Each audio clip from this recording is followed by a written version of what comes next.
So welcome to my channel. Today we're gonna do the top 10 NASCAR crashes, which I'm trying to do this. I've been trying to do this like all day.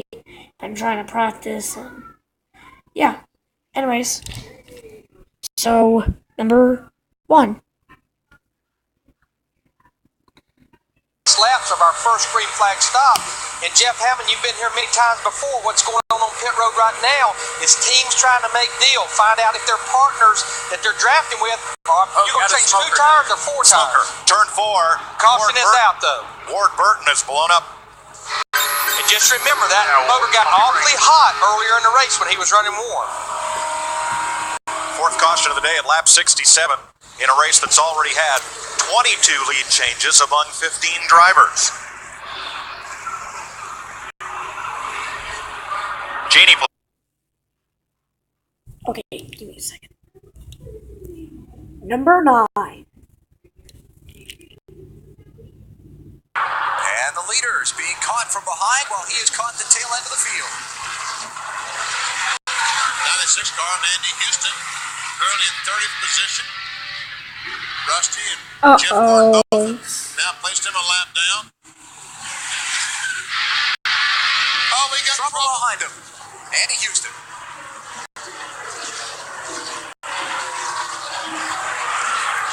Caution.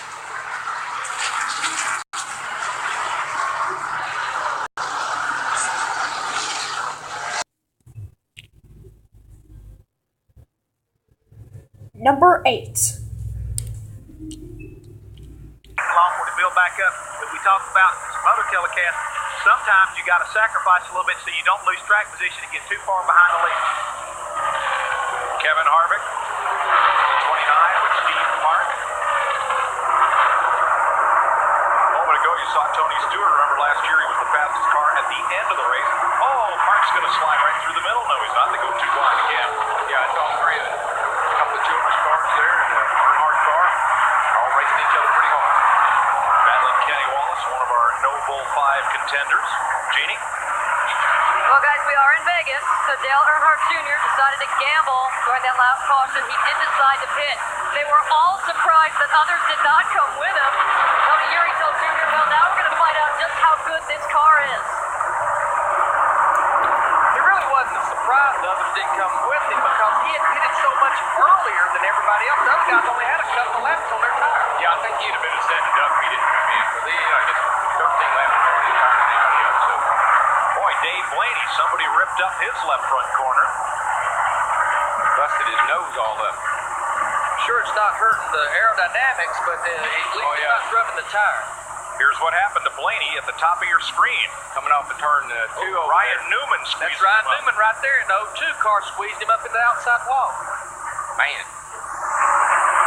Good thing the nose gave. Could have had a heck of a wreck. Give it a second. Ward Burton back on the move there. Sorry. Michael Waltrip. It's kind of a long thing. Give it a second. Back at 20th place. And Terry Labonte fighting right with him. Look at Robert Presley in the 77 car. He says, open it up, boys. I'm coming. That's our Elvis. Matt. Bobby Labonte just radioed in, guys, I think the motor has let go. They are scrambling. They're going to try to work their way back to the garage, but this is going to be a tough blow for Bobby Labonte. Last year, Labonte was only 2 drivers to finish every race. Dale Earnhardt was the other. Not only did he finish every race, he run all but 9 laps. And that's a lot of laps. I don't see any smoke. And, got a car spinning there. Car 7. Mike Wallace. There's the crash. In the wall. Turn 4. Caution is out. 6th one of the day. Lap 176.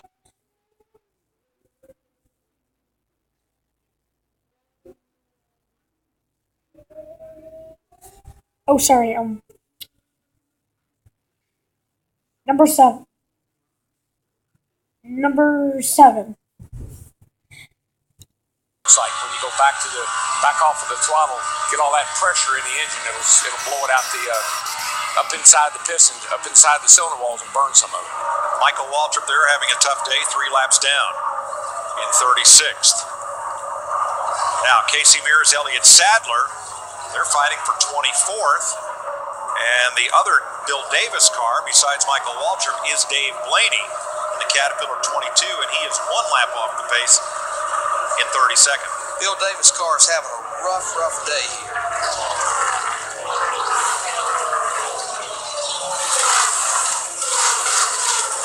It just appears that the only Dodges that really have their act together here is the Ray Evernham Dodges. We have 2 of them in the top 10, Casey Kane and Scott Riggs, and the next one is Kurt Busch all the way back in 18th position. You know, we're starting to see going down into turn 1 some shadows that are coming across the racetrack. They're not really anything that's going to be a big distraction to you, but it will change the temperature in that turn a little bit, and could cool the turn off a tad and get a little more grip down there possibly.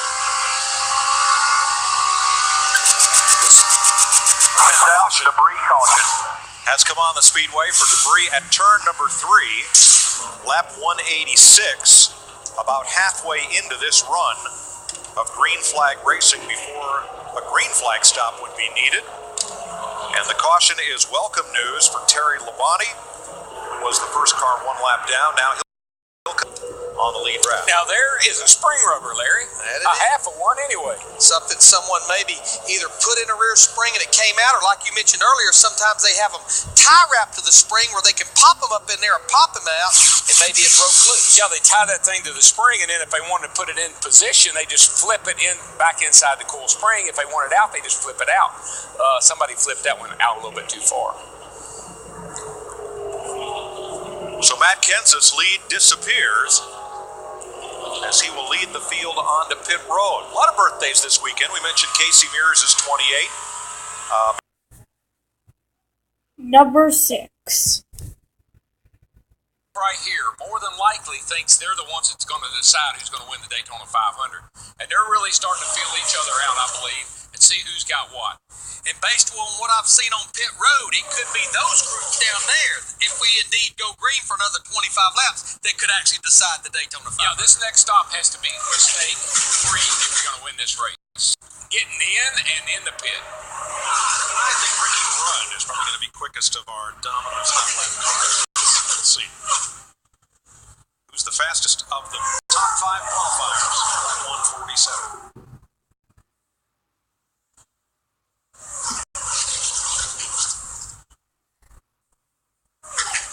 Jeff Gordon was the quickest of those cars on that lap with a 48.42. So there he is, even though he's back in 29th place. Track may finally be coming to the setup underneath his Chevrolet. Didn't he tell us we look at these monitors too much, particularly in practice? Because he can get a fast lap by being back there in behind the right cars. Second place side by side. Congratulations to Jeff Gordon, fastest driver of today's Domino's Hot Lap. Congratulations to all the fans who selected Jeff today. You're entered to win a trip to the August race in Michigan. Boys, don't look now, but Tony Stewart, he has friends behind him. It's taken him almost 60 laps, but he's up there battling Kurt Busch in the 2 for the lead. He was 40th 60 laps ago in that 20 car, and he's going to get the lead going down the backstretch. If Truex can get up there and give him a little help. But here comes his, well, I don't know. I thought Kyle would jump down there and help Kurt, but he didn't. So far, he hadn't. That's at least twice that we've seen Kyle Busch in the 5 car jump up there with Chevrolets and leave his brother. But now he looks like he's coming back to the bottom as Johnny Sauber in the 70 moves into the picture. Oh, you can change your mind several times going down into a corner depending on where they are on the track. Who'll lead this lap? It'll be Busch on the inside, but Stewart appears to have more help. Getting tight, boys. Things are tightening up. You know what, Larry? The sun's going down. I know it's not hot, but the sun's going down. I believe the grip might be picking up.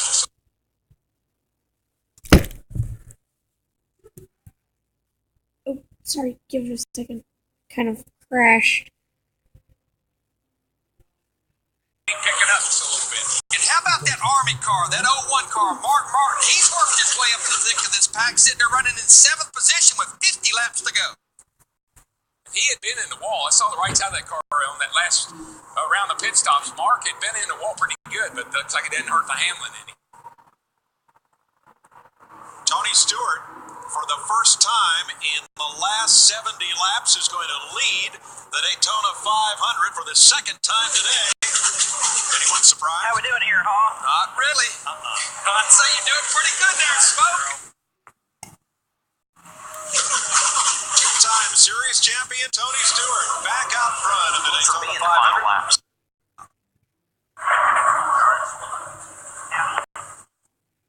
He got down on the eight. Champion Tony Stewart back out front of the For me Daytona in the final 500. laps.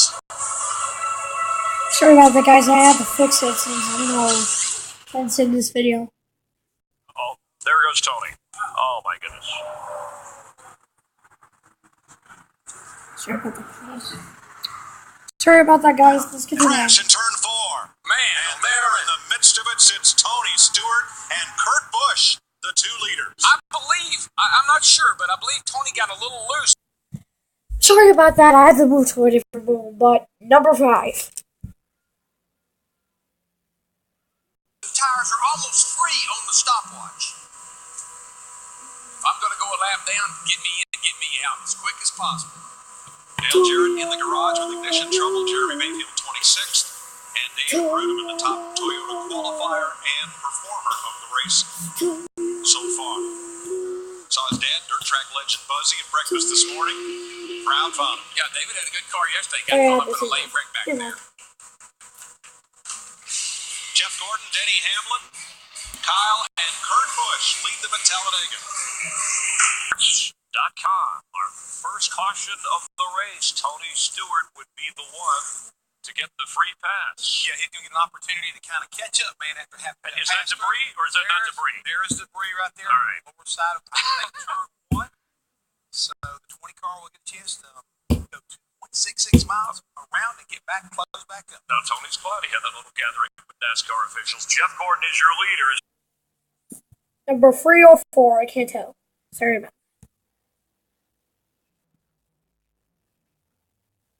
As there you see his, he almost missed his pit board. He told the guys seconds ago they're all driving past me. Dick Berger.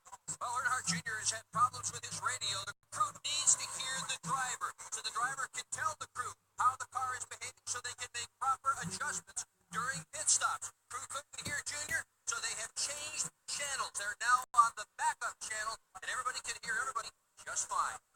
We've talked about teammates hooking up. Jimmy Johnson, Jeff Gordon, there on the inside, have found each other and now can try to work together to get to the front. That's what teammates are all about. The other thing is you heard him talking about Junior they can't hear Junior. That's not so bad. The main thing is that he can hear that spotter and he can hear the crew chief. He doesn't necessarily have to be able to talk to them as long as he can hear them. Yeah, the crew chief is important to these drivers. They're like the head coach. That spotter up here, it's his eyes, his senses. He's like the defensive and offensive coordinator all in one. Yeah, a lot of times you don't really want to hear what the driver has to say. Like, I've been there, done that. Time for our singular virtual crew chief question. To vote, text the word crew to 191 on your singular wireless phone or go to foxsports.com. You'll be entered to win your own singular number 31. What's more important today, handling or horsepower? I think you could ask Dale Jarrett. He can answer that pretty easily. Answer, both. 24 laps complete of 200. Michael Walker, past champion of the Daytona 500, leading Tony Stewart and Kurt Busch. Calamity in turn 4. You see it unfolding as Ricky Rudd and Morris said, and the number 4 of Mike Wallace have crashed. I think Wallace got the worst of it. His Lucas Oil car is already in the garage. Ricky Rudd for the Wood Brothers. There is Kyle Busch, who is... Alright, so the answer was free. So, we're going to our top 3. Number 3. He's falling way in the field. 28th place right now. See Jeff Green and Kyle Petty in the 45 car going by Jeff Green. What about the 48 car, Bill? What about a pole sitter? Well, most of the kids here today, Ben, are out of school. This 26-year-old kid is going to school today. He's learning learn some lessons on the track. As far as the handling of the race car, still just a little tight. I talked to Jack House. He said it was tight. Then they hit it, tried to loosen it up a little bit. It was tight and getting tighter. So now they're going to try and loosen up the 48 car when rookie Jimmy Johnson pits in about between 10 to 15 laps. All right, Bill, thanks. I'll tell you what, those pit stops are going to be important. You know, it looks like these pit boxes on pit lane are huge, but when you have 40 cars coming at the same time and you're dodging guys, changing tires and things like that, these pits are tight, and you've got to be so careful getting in or out, especially so you don't hit a tire or another car. And we saw the caution flag, and all these guys made a pit stop. We'll see a bunch of cars pit on the green flag at the same time as well. Let's go down the pits and Matt Yoder. Well, Benny, just to add further on what Wally was commenting on about pit road, earlier in the race, the 97 car Kurt Busch slid right on through his pit in what was Tony Stewart's pit. The number 77 team, which had the first option to move there. If Tony was still there, it might have been some bad news for the 20 team. Luckily, no car was there, but anything can happen down here. And pit road is a dangerous place. No mistake about it. And another thing is, getting these cars down to the slow speed you need for pit lane speed is very, very difficult. These cars are hard to slow down. From 190 miles an hour, no less. Pit stops are coming up shortly, so let's take a break. We'll be back for the visits to the pit lane. Ken Schrader leads the Daytona 500. Daytona 500 being run on a glorious Florida afternoon before some 170,000 plus fans. Talked about pit road being a dangerous place. One of the safety innovations NASCAR has made since the end of last season, requiring everyone who goes over the wall on pit road to wear a helmet and a fire suit. That is a great idea to see the Goodrich crew. And here's the reason why. This was at Homestead last year. Ward Bird starts to leave his pits. He makes contact with Casey Atwood and goes right through Ricky Rudd. This is just a future flashback version of this, okay? Got it. Okay. Watch this. Actually, guys, that was actually a flashback version, so that was actually at Homestead. I just wanted to do that from the Daytona 500 in 2002. That's why I wanted to do it. Okay, guys? Okay. So, it's number 2. Fourth, Matt. Mike, when you talk about noise here in Bristol, it is so loud that actually Matt Moreland and car chief Chad Norris were writing notes back and forth about the air pressures they want to make to the tires for Ryan Newman's next stop. It's loose on entry, a little tight off. They made an air and track bar adjustment on their first stop. It's helped, but it hasn't helped enough. They're going to make significant air pressure adjustments on their next stop. Steve Burns? Well, Matt, to follow up on Brian Vickers, he's sitting behind pit road. 12 different mechanics working on this race car. As Jeff Hammond said, they have in fact changed the gear. They will put it in a new drive shaft, and they're going to have to replace the transmission. Brian does not know what happened to the race car. He said nobody hit him. All of a sudden, he felt the car break loose, and that was all she wrote. On the right of your screen, Jeremy Mayfield underneath Mark Martin. Jeremy's the driver who said a race at Bristol is like 500 laps in a closed dryer. Every once in a while, somebody loses a sock. Or you get a sock. Yeah, right. Get one, give one. Robbie Gordon back on the lead lap. Tracking Terry Labonte there at 26th place. Let's move it on up to 7th place. Jeff Gordon, Dale Earnhardt Jr. From the car he described as all over the place in the first run. Yeah, it's they can work good. They wave that magic wand. Them crew chiefs all got one of them. They do that bibbity-bobbity-boo on them, and the next thing you know, you got a great car. You know, after qualifying Friday, guys, a guy that I was very impressed with, Brendan Gaughan in that 77 car, the Kodak car, and they were junk yesterday in practice, but I think they put their heads together, Matt, with the 12 in the 2 car, and that car is sitting there running 5th right now. The benefits of great resources like Ryan Newman and Rusty Wallace. An awesome day so far for Brendan Gaughan. His crew chief Shane Wilson put 4 scuffed tires on the first stop and made an air pressure adjustment to try to fix the tight under throttle condition. But one of his advisors, so to speak, Buddy Baker, tried to help Brendan with his driving earlier in the race. He got too high. That's how Tony Stewart got by. Buddy said that's the perfect example of why you got to keep it on the bottom. And Matt, what they mean by about scuffed tires yesterday in one of those practice sessions. A lot of teams are trying. Labonte's car's got, I saw steam coming out of it. He got water coming out the front side. There The fender all banged in, so he's going to have some work to do. Third caution of the day because of this. Kevin Harvick couldn't keep his car on the bottom. Looks like Burton thinks he's clear of Harvick, and he comes up in front of him. Jeff was not quite clear of the 29 car. And number 1. Yeah, you don't want to start the runoff loose. You can't run around this racetrack at over 190 miles an hour loose. But when it has a full load of fuel, all that weight in the rear of the car, you know you're going to tighten up. The car's going to push as you get into a run. So the driver has to kind of live with it being a little free. And as a key word, little free, maybe the first 5 or 10 laps of the run. Yeah, you got to adjust your driving style as you go along. Where you've been able to drive it down in there and mat it right in the middle of the corner, now you're going to have to start thinking about playing with the throttle a little bit to get it off the corner, because that's where they really tighten up, is on corner exit. See several drivers trying to work in that high groove, and Jimmy Johnson was one of them. Kirk Shelmerdine. The unsponsored number 72 Ford has been black flagged. The car not up to minimum speed.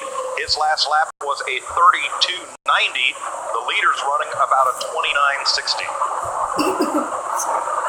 That's the thing we talk about this racetrack, and Jeff Hammond talked about it with the engines. The speeds just don't slow down. This place has so much grip. Unlike its sister racetrack in Atlanta that we raced at a month ago, the speeds just don't slow down, especially on a cool, overcast day like this. What's that due to, Larry? Is it the last time they paved it, age of the paving? Yeah, it's just, it don't have that much age on it. It has only about 4 or 5 years on it, and that's not very much. And I think the other thing, too, they're learning as they pave these speedways, since there have been so many new ones built over the last few years, they're getting a better quality of asphalt. It's got polymers in it, and it makes it a little bit more sticky than what we're accustomed to with the stones and all. Johnny Sauter, Ricky Rudd. This battle is at 30th position.